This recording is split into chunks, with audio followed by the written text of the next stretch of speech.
Bienvenido, bienvenida a Lecciones de Vida. Hoy estudiaremos el Génesis como el fundamento mismo de toda comprensión bíblica. Allí está todo el comienzo, la raíz de todas las doctrinas y el mensaje de salvación. El Génesis, el primer libro de la Biblia, contiene verdades fundamentales que abarcan el núcleo del mensaje salvífico y el mensaje profético de las Escrituras. Desde la historia cósmica de la creación, en la que Dios convirtió el caos y el vacío en vida, hasta la historia de José, en la que Dios obró un resultado redentor de las malas acciones, el libro de Génesis da testimonio del plan de salvación de Dios. Y en la mitad del libro de Génesis, la historia de Isaac establece los temas básicos de este plan divino. Así que en esta lección de hoy descubriremos los diversos temas del plan de salvación de Dios, tal como surgen de la dramática historia de la Akedán, o sea, atadura de Isaac. El primer tema es el amor, del cual se derivan todas las demás acciones de Dios. Y en este relato la palabra hebrea ahav, amor, se utiliza por primera vez en la Biblia, específicamente en el discurso que se refiere al amor de un padre. Y el segundo tema de la Akedah es la expresión del amor de Dios a través del sacrificio de su Hijo, que es prefigurado por Isaac en su identificación con el Cordero. Y el tercer tema es la manifestación real del amor de Dios en la historia, específicamente en el gran conflicto que opondrá a la simiente, a la serpiente, y que terminará con la victoria de la simiente sobre el mal y la muerte. Y este evento se perfila en la aparición inesperada del carnero, que prefigura el evento escatológico del día de la expiación. Así que abre tu Biblia en el libro de San Juan, capítulo 1, versículo 29, y en un momento regresaré.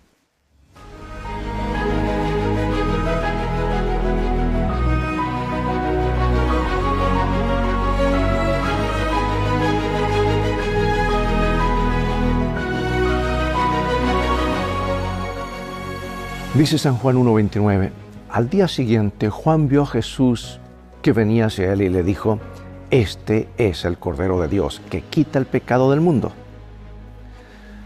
Uno de los principales problemas de algunas interpretaciones modernas de la profecía bíblica es que no reconocen que las raíces de ésta se encuentran en la revelación previa del Antiguo Testamento. En el caso del Apocalipsis, por ejemplo, Juan asume que su público original conoce el Antiguo Testamento y en consecuencia utiliza conceptos que son familiares para su audiencia. Aunque es útil buscar en toda la Biblia los pasajes relacionados con el texto que se estudia en Apocalipsis, hay documentos bíblicos más relevantes que otros y fundamentales para entender mejor el libro. Esto es especialmente cierto en el caso del Génesis, pues este libro expone el camino por el que nuestro mundo descendió al caos del pecado. Y casi todos los conceptos clave mencionados en el Apocalipsis aparecen de alguna forma en los primeros capítulos de la Biblia. Así que hoy estudiaremos un poco un puñado, yo diría, de grandes conceptos que constituyen el núcleo del Apocalipsis. Y puesto que son muchos, elegiremos solo algunos para ilustrar que el hecho de comprender los fundamentos bíblicos del Apocalipsis permite al estudiante ver innumerables matices en el texto, cada uno de los cuales puede aportar importantes lecciones acerca de la naturaleza de la humanidad, del Dios y del conflicto que se libra en nuestro universo y, por tanto, también para nuestra vida. Así que abordemos nuestro estudio de esta manera en esta oportunidad. La mayoría de los programas académicos comienza con un curso general que cubre principios amplios y básicos que formarán la base para el estudio posterior a medida que se profundiza sobre el tema. Y del mismo modo, cuando se lee toda la Biblia, se descubre rápidamente que Dios también tiene un curso general de estudio contenido en el libro de Génesis, donde introduce ideas que serán examinadas más detalladamente en el resto de la Biblia. En términos generales, la primera vez que se menciona un concepto o símbolo en la Biblia, sobre todo si esto ocurre en los primeros capítulos de Génesis, se establece allí una comprensión general de este concepto para ayudarnos a entender cómo se utiliza más adelante. Y algunos estudiosos de la Biblia se refieren a esto como la ley de la primera mención, aunque sería más apropiado etiquetarla como un principio o patrón, pues no es férrea y hay muchas excepciones a esta regla. El patrón parece emerger del estudio general de la Biblia y de la profecía bíblica, el patrón es que Dios instruye gradual y progresivamente a sus hijos, entregándoles información a lo largo del tiempo y a partir de un concepto básico que es ampliado numerosas veces a lo largo de los años o incluso a través de los siglos. Veamos ahora estos versículos. ¿Y qué principios puedes deducir de estos textos para anclar en él tu estudio de las profecías? Vamos a Isaías, Malaquías y Hebreos. Sécase la hierba, marchítase la flor, mas la palabra del Dios nuestro permanece para siempre. Porque yo, Jehová, no cambio. Jesucristo es el mismo ayer, hoy y por los siglos. Gran parte del mundo cristiano, gran parte del mundo moderno habla de veracidad, no de verdad, pues supone que la verdad es algo que puede cambiar con el tiempo. Y en algunos casos, el concepto mismo de verdad es visto con suspicacia. Sin embargo, cuando Dios establece la verdad, no cambia de opinión, amados.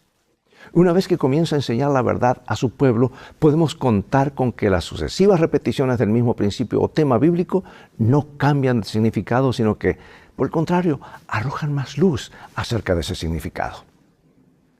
Por lo tanto, al estudiar la profecía, tiene mucho sentido comprender adecuadamente el libro de Génesis, donde se explican por primera vez muchos conceptos clave que luego servirán para explorar el resto de la Biblia. Por eso pregunto, ¿por qué es tan importante que no permitamos que nada ni nadie, por convincente o lógico que sea, debilite nuestra fe en la Biblia y en las verdades infalibles que enseña? ¿De qué maneras, incluso sutiles, puede producirse este debilitamiento? ¿Sabes que el hecho de haber heredado una naturaleza pecaminosa significa, entre otras cosas, que nuestra percepción del universo está contaminada por nuestras propensiones al egoísmo y el orgullo? Vemos el mundo desde nuestra óptica limitada y no desde la perspectiva omnisciente de Dios. Por eso la Biblia hay que estudiarla con oración. Quizá ningún concepto haya sido tan distorsionado por la pecaminosidad humana como el del amor. Es que la cultura popular tiende a promover una comprensión del amor que se centra en la realización personal y no en el bienestar de los demás. Y este enfoque egocéntrico del tema, pues, hace que nos resulte difícil percibir cómo lo ve Dios. Comprender la naturaleza del amor es una clave importante para entender la profecía bíblica.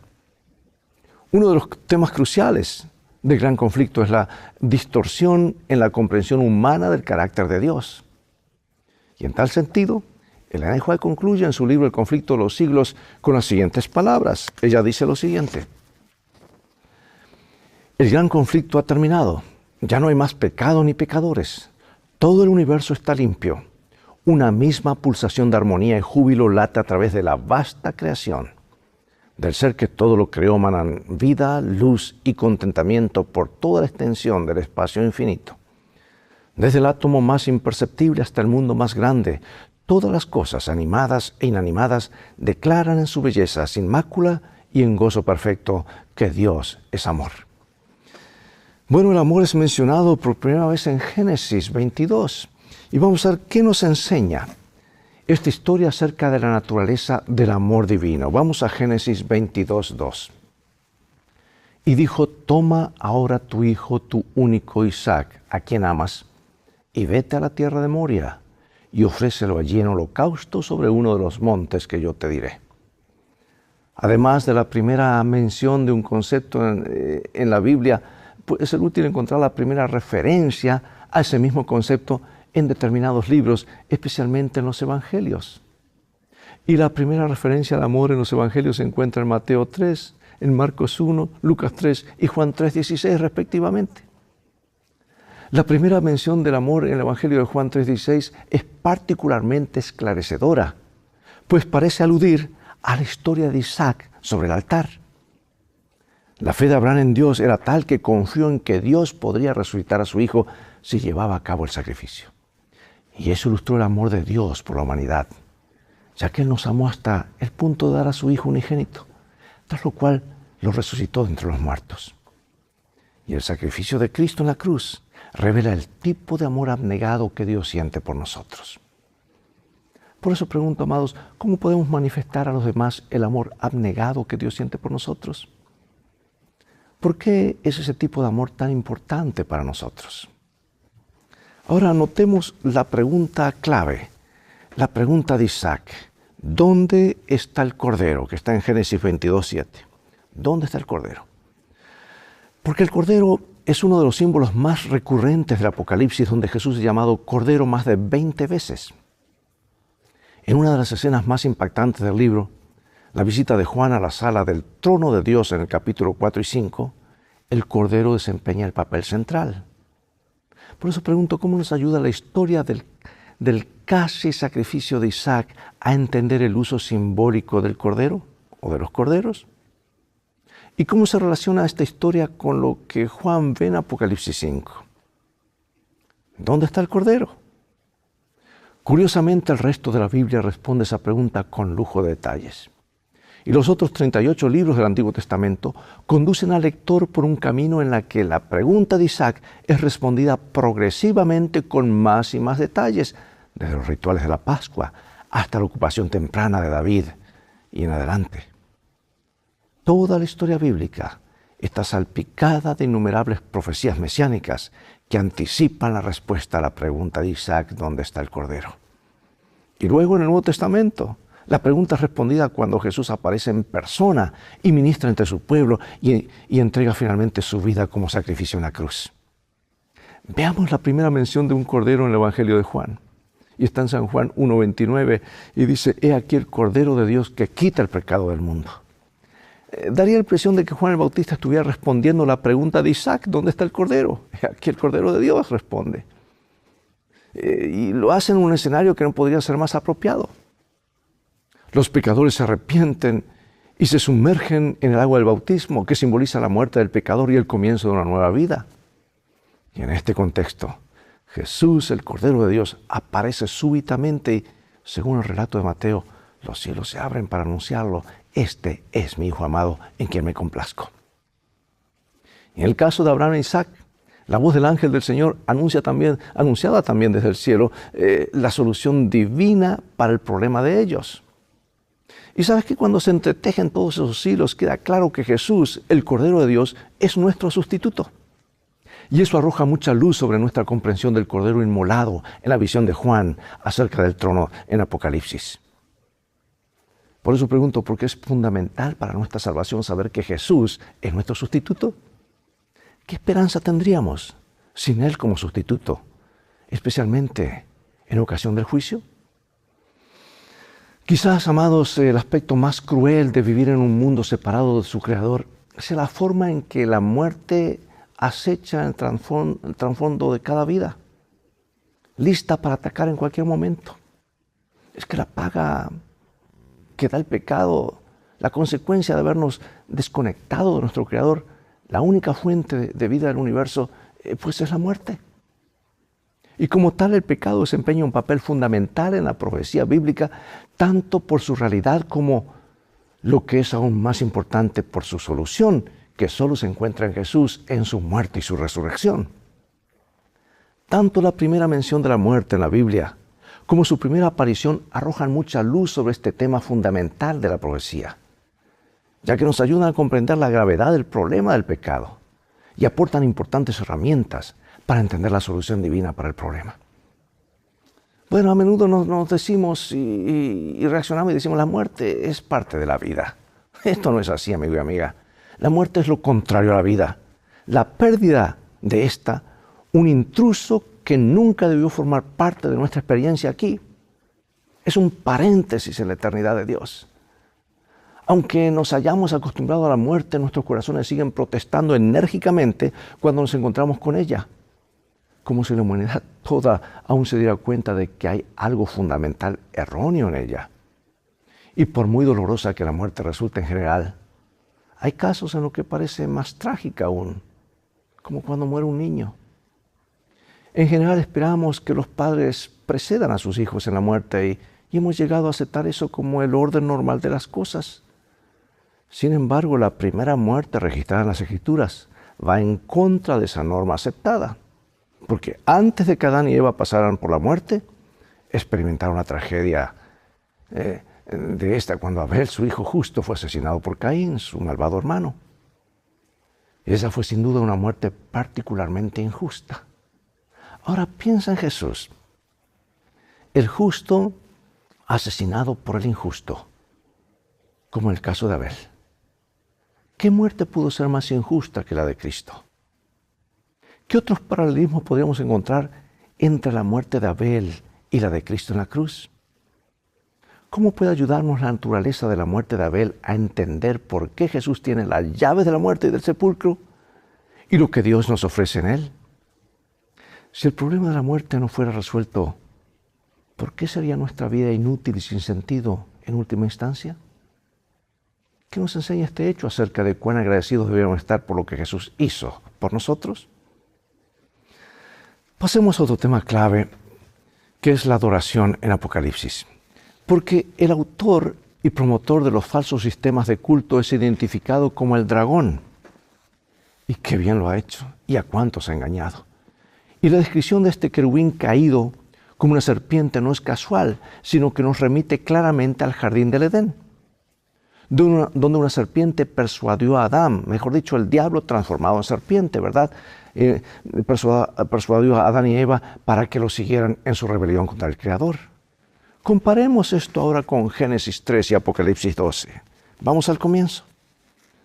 Pero la serpiente era astuta más que todos los animales del campo que Dios había hecho, la cual dijo a la mujer: ¿con que Dios os ha dicho, no comáis de todo árbol de huerto?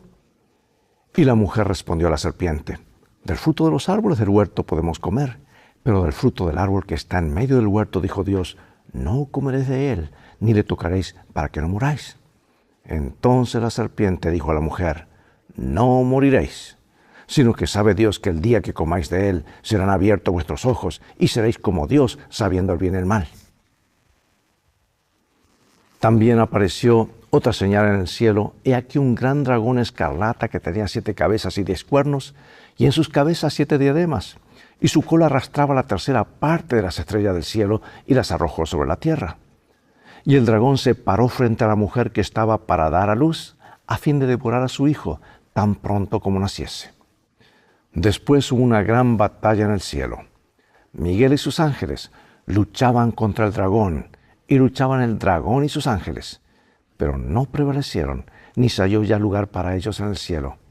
Y fue lanzado fuera el gran dragón, la serpiente antigua que se llama Diablo y Satanás, el cual engaña al mundo entero. Fue arrojado a la tierra y sus ángeles fueron arrojados con él. ¿Captas dónde están los comienzos y cómo se explica en otras porciones de la Biblia? ¿Cómo nos ayudan los detalles registrados en Génesis acerca de la serpiente a entender algunos de los temas que condujeron a la guerra celestial previa mencionada en Apocalipsis? Hay 2 relatos bíblicos en los que Satanás hace descargar al mundo entero. Uno de ellos se encuentra en Génesis y tuvo lugar cuando solo existían 2 personas. Y el otro está en Apocalipsis 2 y 13, donde Satanás es identificado como quien engaña a todo el mundo, otorga poder a la bestia y lleva a toda la tierra a adorarla. Y uno de los temas de la profecía bíblica es la naturaleza inmutable del gran conflicto. El carácter y la palabra de Dios no cambian, amados, como tampoco lo hacen las ambiciones del diablo. Felizmente, puesto que la naturaleza de la gran controversia no cambia, y debido a que tenemos puntos de referencia claros en las profecías, los cristianos podemos evaluar las tendencias y reconocer dónde se encuentran las trampas espirituales. Dios siempre será quien es, al igual que el diablo. El diablo será siempre quien es. Satanás puede usar 1000 disfraces, pero milenios de historia humana caída y el escenario profético pintado en el Apocalipsis demuestran que nunca se desvía de la estrategia que usó en el Edén. Siempre usa la mentira y la fuerza. Dios nos ha prometido sabiduría y discernimiento. Contamos además con la infalible guía de todas las Escrituras. Y en vista de todo ello, no necesitamos ser víctimas de los engaños del diablo o malas comprensiones de la palabra. El primero en dar malas interpretaciones fue el diablo. Dios ha dicho, pero yo os digo. Desgraciadamente muchos han sido, y la mayoría lo serán engañados. Piensa en cómo cambia la cultura y las normas sociales con el tiempo.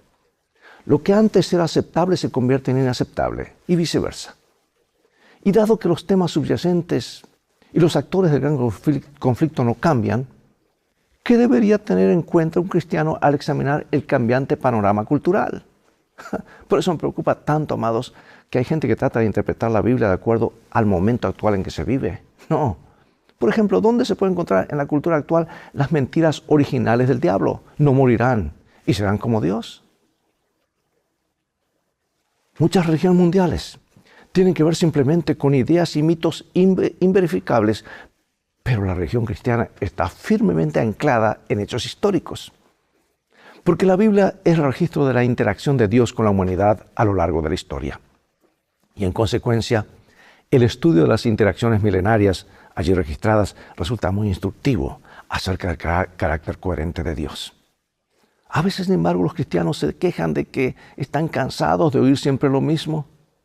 Por ejemplo, quizás tendemos a pensar que ya hemos oído nuestro mensaje profético distintivo y que no tenemos nada nuevo que aprender acerca de él. Bueno, el hecho de que nuestro mensaje sea invariable y coherente no significa que sea simplista o poco desafiante. Por el contrario, cuando se estudia la información proveniente de un Dios infinito, se cae pronto en la cuenta de que sus temas son inagotables. Según Ellen White, uno de los propósitos con que fue escrito el Apocalipsis fue afirmar a la iglesia cristiana en su mensaje histórico relevante para todos los tiempos.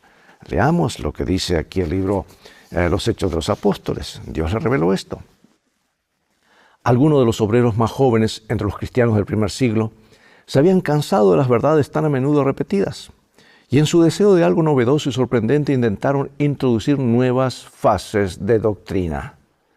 Y en ese sentido, Apocalipsis no es solo un libro acerca del futuro, sino también acerca del pasado, ya que está destinado a mantenernos firmes en nuestra fe histórica para que no cedamos al prurito de la búsqueda de originalidad.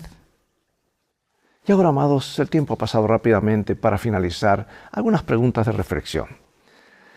Las Escrituras nunca dejan de aportar nueva información y nuevos conocimientos. Por eso tenemos que seguir escudriñando y profundizando. ¿Cómo podemos mantener el equilibrio entre el deseo de crecer constantemente en nuestra comprensión de la revelación y la importancia de permanecer anclados en las verdades que ya nos han sido reveladas? ¿Cómo debe responder la Iglesia a las nuevas interpretaciones de la profecía? Aunque sabemos que siempre hay más que aprender, ¿cómo podemos discernir si la nueva luz es esencial solo una moda pasajera o incluso un error? Durante la Segunda Guerra Mundial, un marinero que agonizaba en el Pacífico dijo al médico que lo atendía: «Soy huérfano. ¿Quién se acordará de mí cuando muera?» Y el médico le respondió: «Yo siempre me acordaré de ti». Por bien intencionadas que fueran las palabras de aquel médico, él también habría de morir tarde o temprano, al igual que el recuerdo del marinero huérfano. Por eso, amados, ¿cómo nos ayuda este relato a percibir la futilidad e insignificancia de la vida humana si la muerte tiene la última palabra? Dios nos ayude a afirmar nuestros pies sobre terreno sólido. Toda la palabra de Dios es justamente lo que Jesús contó en el Sermón del Monte de 2 edificadores. Uno permaneció, el otro fue grande su ruina. Oremos. Padre Celestial, gracias por tu palabra profética, segura, que no solamente nos establece en la verdad bíblica, sino en un pasado, en el historicismo y también en un futuro glorioso, porque tú estás guiando los destinos de la humanidad. Queremos que dirijas nuestra vida. Nos ayudes a profundizar más y más en tu santo libro, en los misterios celestiales, para que podamos ser sabios en las cosas de Dios. Bendícenos, sabemos que lo harás porque lo pedimos en el nombre de Jesús. Amén. Amigos, es todo el tiempo que tenemos por hoy. Llegó el momento de despedirnos. Será hasta el próximo programa de la serie Lecciones de Vida. Invita a otros a sintonizar este canal y transfórmate tú mismo en un canal de bendiciones. Mientras tanto, Dios te bendiga y te guarde. Y recuerda, tú vales mucho para Jesús. Él te ama más de lo que puedes imaginar. Y en este viaje de la vida en el cual todos vamos, las cosas van a terminar bien si haces de este libro, la Biblia, tu GPS y a Jesús como tu guía. Maranatha.